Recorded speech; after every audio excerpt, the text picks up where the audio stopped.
Hi, this is a response to Myintellectualjourny and his video on objective morality.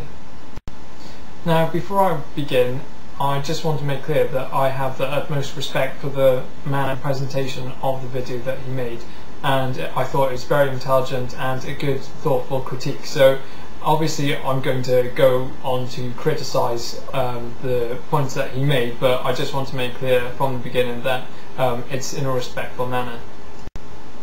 The first point I want to talk about is where he says that because not everyone is a Christian in society, therefore we can't have a society which is governed by the Bible.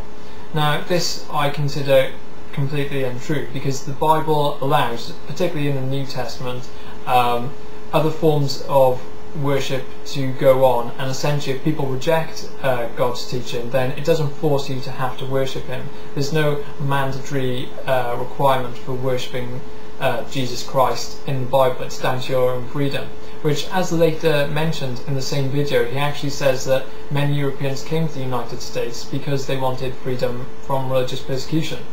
And I agree entirely. The whole point is, when the Bible is looked at properly and carefully studied, there is no reason to force the religion upon everyone else. The tenet of Christianity is that everyone should have the freedom to worship as they want. So just because there's other people who don't adhere to Christianity, doesn't mean you can't have a government which is broadly based on it, because there's freedom of worship contained in Christianity.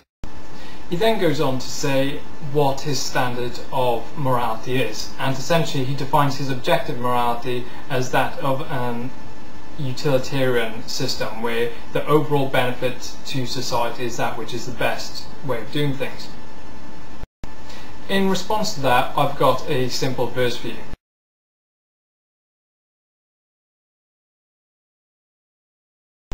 Christianity has always defined what is good by what benefits everyone as a whole, and in that you must regard everyone, not just yourself, which is why it says love your neighbour as yourself and do unto others as you would have them do to you. It just says treat everyone with an equal and mutual respect, and that's been around for thousands and thousands of years. Jesus said that that was the summary of the whole of the law and the prophets. In essence, he said if you had to sum up the whole of the Old Testament in a line, that would be the one.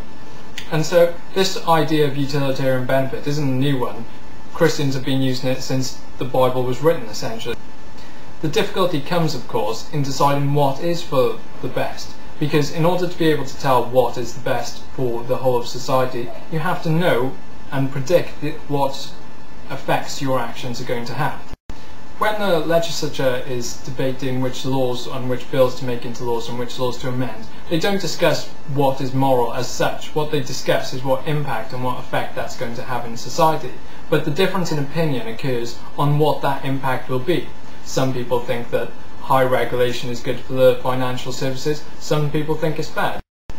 Some people think a free market is best. Some people think a government-regulated market is best. Some people think the long prison sentence is best. Some people think that rehabilitation is best for society. The debate doesn't come with, well, should we just do what's best for the few or for the many? The debate comes on what is best for the many, and that's where the lack of clarity is. So to say you have an objective morality is still not objective, because other people subjectively think different things are good for everyone to what you could. Then there's the additional issue of priorities.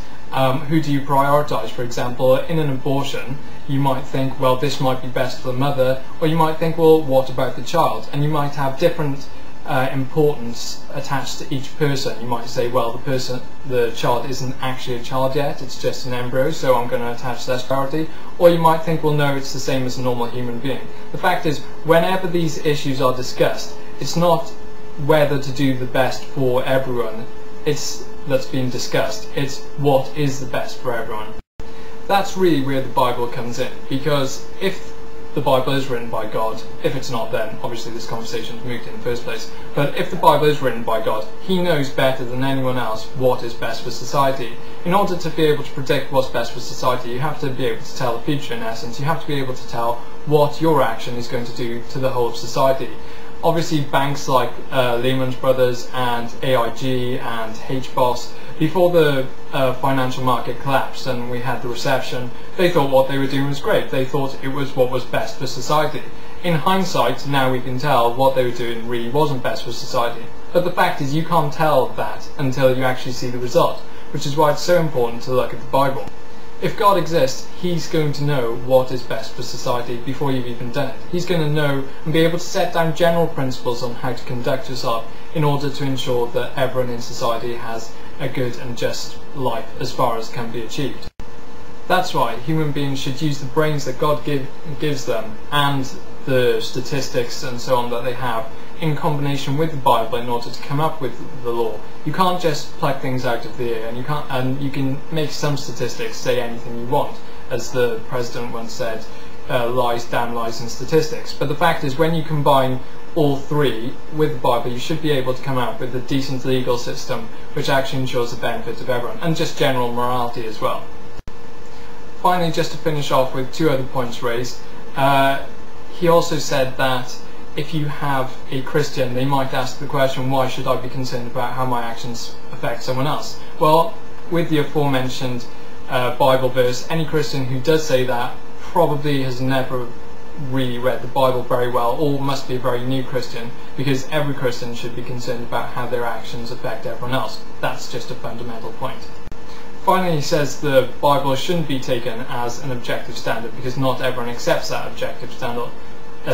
But if you take that argument, then surely if you're in a football game and one person doesn't accept the authority of a referee, that suggests that we shouldn't use the referee as a final arbiter, which is ridiculous, because there will always be people who reject certain authority, but that doesn't make them any less valid.